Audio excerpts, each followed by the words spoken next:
Welcome to Long Story Spoken. Long stories, spoken simply. Hey everyone, and welcome back to Long Story Spoken. I'm your host, Katie, and as some of you know, my brain usually lives in the fast-paced world of current events and trending topics. Books? Well, let's just say they're more of Luke's department. Speaking of which, please welcome back our resident bookworm, Luke. Thanks, Katie. Always a pleasure to be here, especially when I get to corrupt your mind with some literary goodness. Corrupt is certainly one word for it. Today, Luke has dragged me into a book that's been making waves. And honestly, the title alone was enough to raise an eyebrow or two. We're talking about Mark Manson's The Subtle Art of Not Giving a Fuck, a counterintuitive approach to living a good life. And before we dive in, if you're curious about this book or anything else we chat about today, remember to check the description below for affiliate links where you can grab your own copy. It helps support the show. Yeah, it's definitely not your typical self-help book. It's got a provocative title, but the message is actually quite profound once you get past the initial shock. Well, I'm ready to be unshocked or reshocked, whatever this book promises. Let's jump right into chapter 1, which is titled Don't Try, and I have to say, Luke, my immediate thought was, wait, aren't we supposed to try in life? That's exactly the point, Katie. Manson starts this chapter with the story of Charles Bukowski, a writer who was, by conventional standards, a total mess, an alcoholic, gambler, and womanizer. His work was constantly rejected for decades, and he lived a pretty miserable life working at a post office. But then, at 50, a small publisher gave him a chance, and he finally became a successful novelist and poet. So, the classic underdog story, right? He never gave up. He persisted. He believed in himself. Not quite. That's what we think his story is, because it fits the American dream narrative. But on Bukowski's tombstone, it actually reads, "Don't try." Manson argues that Bukowski's success came not from trying to be a winner, but from accepting that he was a loser and writing honestly about it. He didn't try to be anything he wasn't. His genius was his unflinching honesty about his failings. Wow. So, it's about being authentic, even if that authenticity isn't pretty. That's a huge shift from the be positive at all costs message we usually get it. Exactly. Manson says our culture is obsessed with unrealistic positive expectations. Be happier, healthier, smarter, faster, richer, sexier, perfect. But ironically, this focus on what's better only reminds us of what we lack. If you're constantly affirming you're beautiful, it's because you feel you aren't. A truly happy person doesn't need to tell themselves they're happy. They just are. That makes so much sense. It's like the more you try to prove something, the more you highlight its absence. And then Manson introduces the feedback loop from hell. This is where you get anxious about something. Then you get anxious about being anxious, and it just spirals. Or you get angry, then you get angry at yourself for being angry. I know this one. It's like when you're upset about something small, and then you're upset that you're upset about something so small. It's exhausting. Right? And social media makes it worse. Everyone's life looks amazing online, and if you're having a bad day, you feel like something's wrong with you. Manson says that not giving a fuck about feeling bad actually short-circuits this loop. You just say, I feel like crap, but who gives a fuck? And then you stop hating yourself for it. So, it's about accepting the negative, not fighting it. Precisely. And this leads to what he calls the backwards law, the idea that the more you pursue feeling better all the time, the less satisfied you become. Wanting positive experience is itself a negative experience. But accepting negative experience is a positive experience. So, the more you desperately want to be rich, the poorer you feel, no matter how much money you make. The more you desperately want to be happy, the lonelier you become. That's mind-bending. So, if I stop giving a fuck about achieving all these perfect things, I might actually be happier. Manson says that sometimes when you care less about something, you actually do better at it. The pain you pursue in the gym gives you health. Failures in business lead to understanding success. Being open about your insecurities makes you more confident. Everything worthwhile comes from surmounting negative experiences. Avoiding suffering is suffering itself. He argues that we struggle because we give too many fucks about things that don't deserve them. We have a limited amount of fucks to give, and if we give them to everything, we get fucked. Okay, so it's not about being indifferent, like a psychopath. He clarifies that not giving a fuck means being comfortable with being different, not being indifferent to everything. Yes, that's subtlety number 1. Indifferent people are scared and hide. They don't make meaningful choices because they're afraid of the repercussions. Manson says you must give a fuck about something. It's part of our biology. The question is, what do you choose to give a fuck about? When he says Mark Manson just doesn't give a fuck, it means he doesn't care about adversity when pursuing his goals, or about pissing people off to do what's right. It's about reserving your fucks for what truly matters: friends, family, purpose. So, it's about discerning what's important enough to invest your emotional energy into and letting the rest go. Exactly. Subtlety number 2 is to not give a fuck about adversity. You must first give a fuck about something more important than adversity. He gives an example of an elderly lady screaming at a cashier over a 30-cent coupon. Why does she care so much? Because she probably has nothing else meaningful in her life to care about. If you're constantly bothered by trivial things, it's probably because you don't have much else going on to give a legitimate fuck about it. Ouch. That's a harsh truth, but it makes sense. If your life is empty, even small things become huge. And finally, subtlety number 3, you are always choosing what to give a fuck about. We're born giving too many fucks, like a kid crying over the wrong colored hat. But as we get older and gain experience, we realize most trivial things have little lasting impact. We become more selective, which is called maturity. And as we get even older, our identity solidifies, and we accept ourselves. We reserve our dwindling fuck for truly fuckworthy parts of life, like family and best friends. And that simplification actually makes us happy. So, the entire point of the book, as Manson says, is to help you think more clearly about what you're choosing to find important and unimportant in life. It's a psychological epidemic where people don't realize it's okay for things to suck sometimes. If we believe it's not okay for things to suck, we blame ourselves, leading to overcompensation and the feedback loop from hell. Yeah, it's about reorienting our expectations for life and choosing what truly matters. He calls it practical enlightenment. Okay, we've just finished the foundational ideas in Chapter 1. Let's move on to Chapter 2. Happiness is a problem. This sounds like another one of those counterintuitive statements. It absolutely is, Katie. Manson says that wanting positive experiences is a negative experience itself, and accepting negative experiences is a positive experience. He refers to this as the backwards law. We're constantly bombarded with messages to be happy, but happiness isn't something that's just given to you. It's not about being positive all the time, because striving for constant positivity is actually a negative experience. So, what does he mean by happiness is a problem? He introduces the misadventures of disappointment, Panda.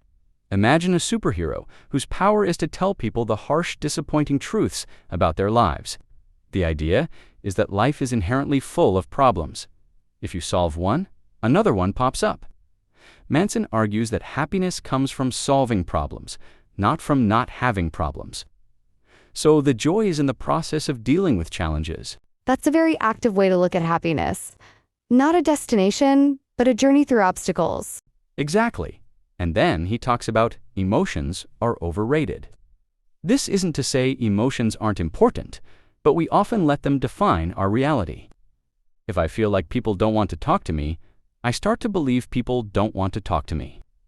This leads to avoidance. Manson suggests we need to learn to sustain the pain we've chosen. When you choose a new value, you're choosing to introduce a new form of pain into your life. You should relish it, savor it, and then act despite it. So, instead of trying to escape uncomfortable feelings, we should embrace them. Yes, and this leads to choose your struggle. Manson says that the question we should ask ourselves is not what do you want to enjoy in life, but what pain do you want in your life? What are you willing to struggle for? Most people want success, but aren't willing to put in the 60-hour work weeks. They want great relationships, but aren't willing to have the tough conversations or deal with hurt feelings. Happiness requires struggle. It grows from problems, fulfillment, and meaning are earned through choosing and managing our struggles. That's a powerful idea. It shifts the focus from avoiding pain to choosing which pain is worth enduring for a meaningful life. Moving on to Chapter 3, You Are Not Special. This chapter really challenges the modern idea of exceptionalism. Okay, I've heard about this.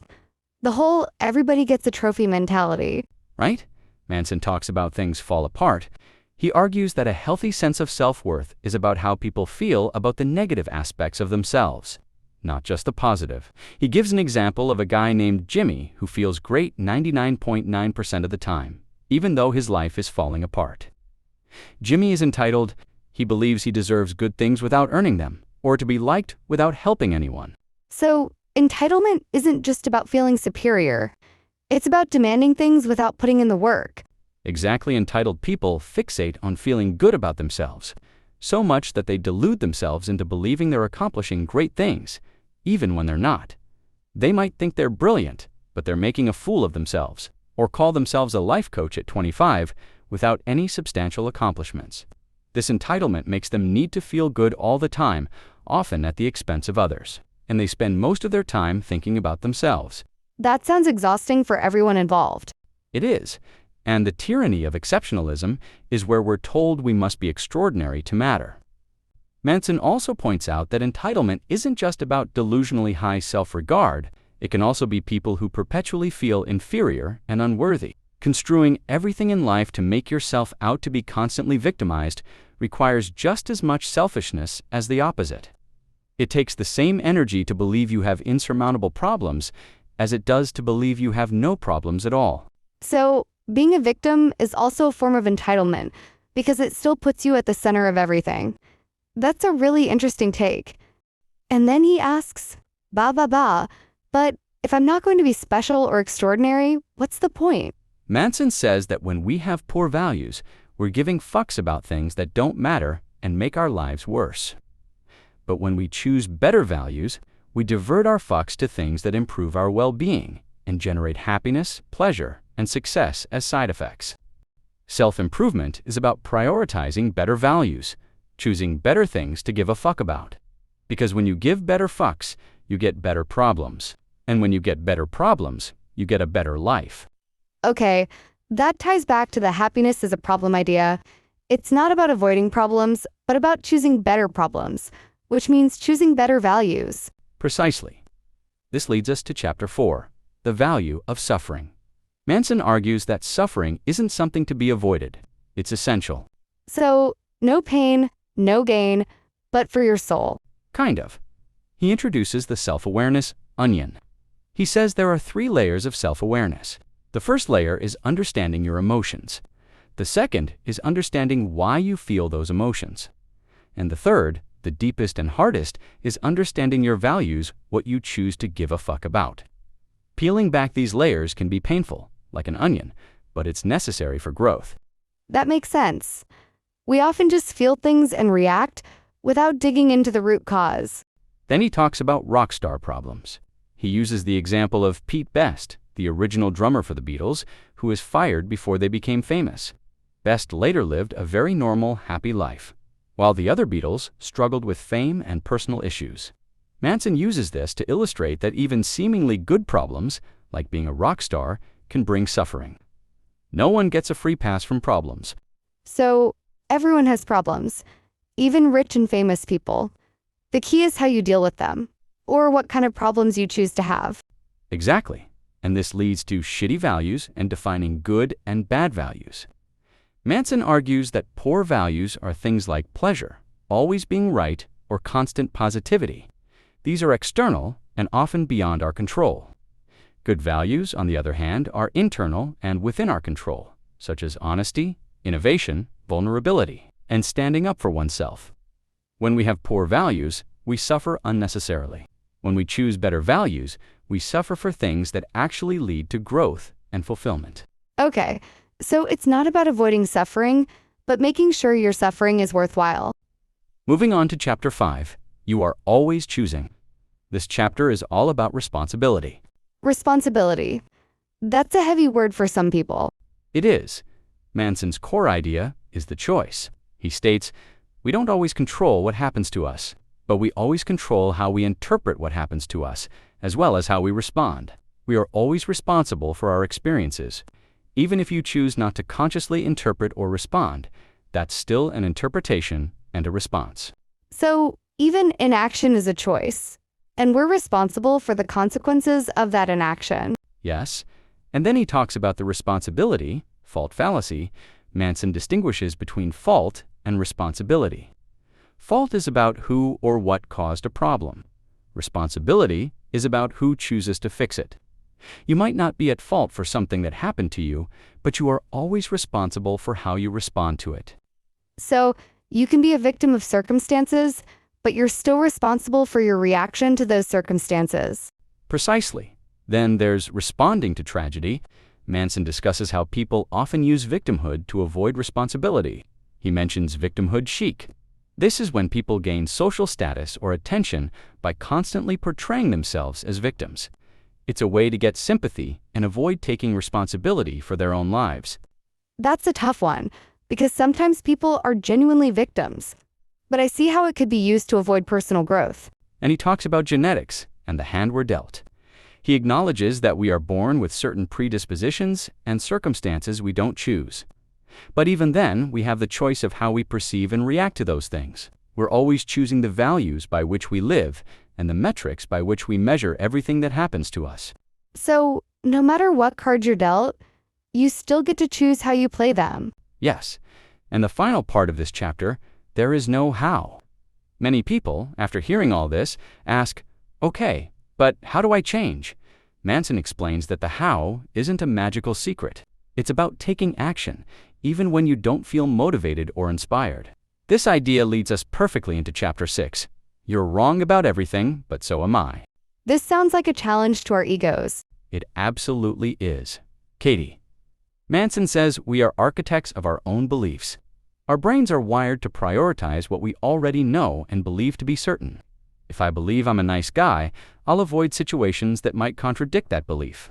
If I think I'm a great cook, I'll seek opportunities to prove it. The belief always takes precedence. So, we create our own realities based on what we already think about ourselves. Yes, and this leads to be careful what you believe. Until we change how we view ourselves, what we believe we are and are not, we can't overcome our avoidance and anxiety. We can't change. He even says that knowing yourself can be dangerous because it can cement you into a strict role, saddle you with unnecessary expectations, and close you off to potential. He advises, don't find yourself, never know who you are, because that's what keeps you striving and discovering. That's a bold statement in a world that's all about finding your true self. It's about staying open to growth, and this leads to the dangers of pure certainty. When we're purely certain about something, it makes us resistant to new information and feedback, especially if it threatens our identity. Manson introduces Manson's law of avoidance. The more something threatens your identity, the more you will avoid it. This applies to both good and bad things.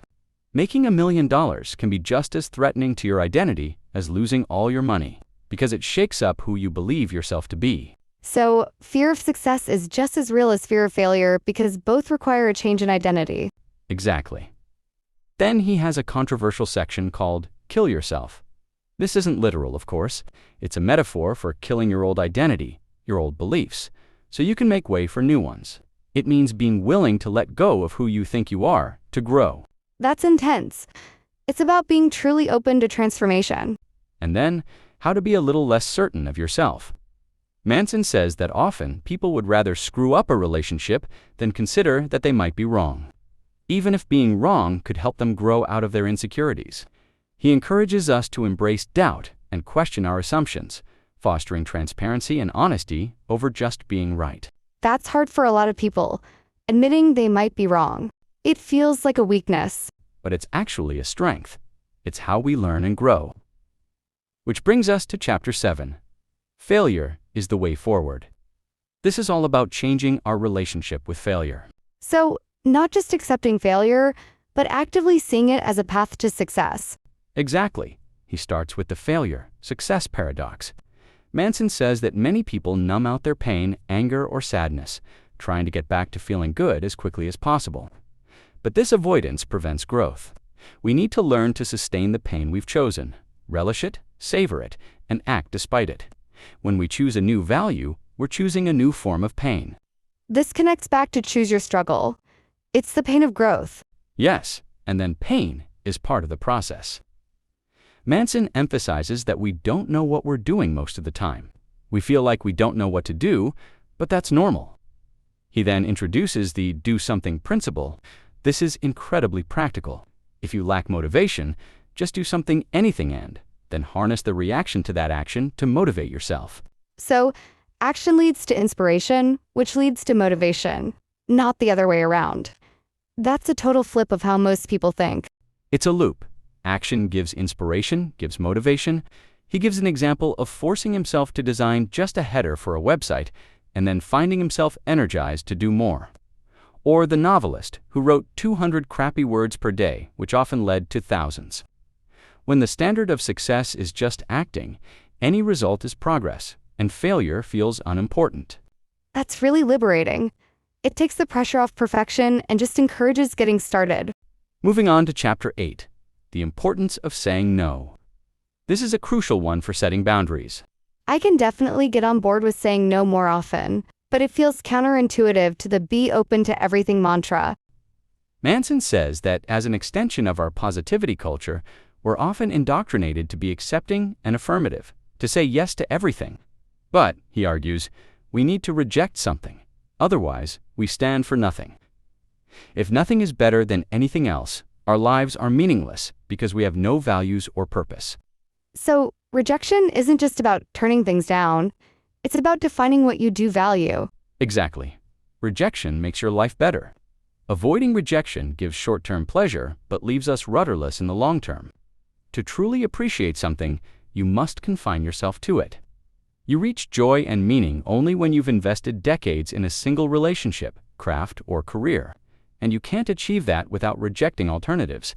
Choosing a value means rejecting alternative values. If you choose to make your marriage important, you're rejecting other things. So, commitment and boundaries are about choosing what you do care about by saying no to what you don't. Precisely. Then boundaries. Manson talks about healthy relationships. People with strong boundaries aren't afraid of arguments or getting hurt. They understand that a healthy relationship isn't about controlling each other's emotions, but about supporting each other's individual growth and solving their own problems. It's about giving a fuck about your partner regardless of the fucks he or she gives. That's unconditional love. That's a powerful definition of love, actually. It's not about becoming the same person, but supporting each other's unique paths. And finally, how to build trust. Manson shares a story about his wife asking how she looks. Sometimes she looks amazing, and sometimes not. His initial instinct was to lie if she didn't look good. But he learned that trust is built on radical honesty, even when it's uncomfortable. If he lied to her about how she looked, it would erode trust over time. So he learned to be honest, even if it meant risking her feelings in the short term. So, true trust comes from uncomfortable honesty, not from always being pleasant. Exactly. And this leads us to Chapter 9. And then you die. This is the big one, the ultimate consequence. That's quite a title to end on. It sounds a bit morbid. It can seem that way, but it's actually incredibly liberating. Manson argues that the only way to genuinely feel good about ourselves is to not give a fuck about feeling good all the time. He implies that facing our mortality is a powerful way to clarify our values and decide what truly matters. So, recognizing that life is finite helps us prioritize what to give a fuck about. Yes, he touches on something beyond ourselves. This is about finding a purpose greater than your own individual desires or fears. When you realize that your time is limited, you start to focus on things that have a lasting impact beyond yourself. That's the classic legacy idea, but filtered through the not giving a fuck lens. And then, the sunny side of death. Manson suggests that accepting our mortality allows us to live more fully. The fear of death often holds us back, makes us cling to trivial things, and prevents us from taking risks or pursuing what truly matters. By accepting death, we become free to live. He mentions his friend Josh, who died. This experience, though tragic, helped Manson to grow and develop many of the concepts in the book. It made him realize how much time he wasted being lazy, insecure, and anxious before Josh's death. So, the realization of mortality can be a catalyst for living a more authentic and meaningful life. Absolutely. It forces you to confront what you truly care about and what you're willing to struggle for. And that, in a nutshell, is the subtle art of not giving a fuck. It's not about apathy, but about choosing your battles, embracing discomfort, and living with integrity. Wow, Luke, I have to say, this book was a lot more profound than its title suggests. I came in with no idea, and now I feel like I've had a crash course in counterintuitive self-help. It's definitely given me a lot to think about, especially the feedback loop from hell and the backwards law. Glad I could enlighten you, Katie. It's a great book for cutting through the noise and really focusing on what matters. Indeed, and for all of you listening, if this conversation has sparked your interest, remember to check the description below for links to grab your own copy of The Subtle Art of Not Giving a Fuck. Your purchase supports the show. And while you're down there, please remember to like this video, share it with your friends, and subscribe to Long Stories Spoken for more deep dives into fascinating topics. We love having you here, and your support means the world to us. Until next time, I'm Katie, and this has been Long Story Spoken.